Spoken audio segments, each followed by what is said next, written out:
मोरना ककरौली में पहुंचे all India Ittehadul Muslimeen party के असदुद्दीन ओवैसी ने अपने चिरपरिचित अंदाज में भारत सरकार पर धर्म की राजनीति करने के आरोप लगाए। वह अखिलेश यादव तथा जयंत चौधरी पर केवल मुसलमान को वोटर के रूप में इस्तेमाल करने का आरोप लगाया। साथ ही पार्टी प्रत्याशी अरशद राणा के लिए वोट की अपील की। असदुद्दीन ओवैसी ने अपने संबोधन में मीरापुर विधानसभा की स्थानीय समस्याओं को उठाते हुए कहा कि क्षेत्र में न तो पर्याप्त स्कूल बन सके हैं, बच्चियों को कोई डिग्री कॉलेज नहीं है, अस्पताल नहीं है, मोरना शुगर मिल की क्षमता बढ़ाने की मांग भी पूरी नहीं हुई है। गन्ने का भाव 450 होना चाहिए, अभी तक सिर्फ 350 दिया जा रहा है।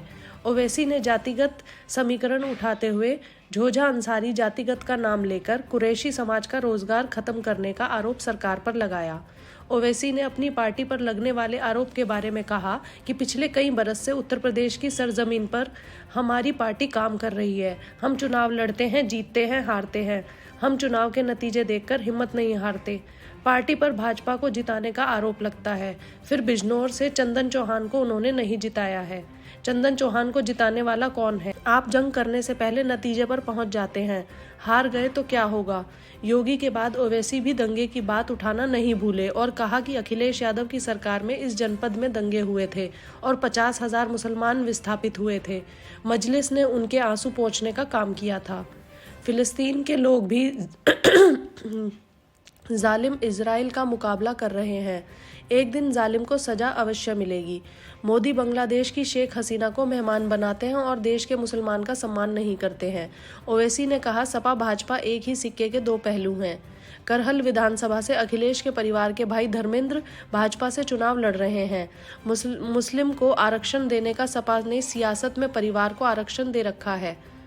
तुम अपने परिवार को नहीं रोक सकते और तुम आकर यहाँ पर मीरापुर में कह रहे हो कि मजलिस भाजपा का फायदा कर रही है। योगी मोदी पर बरसे। ओवैसी ने कहा कि बाबा महाराष्ट्र में कह रहे हैं कि बटेंगे तो कटेंगे, यह नारा खास वर्ग के लिए है।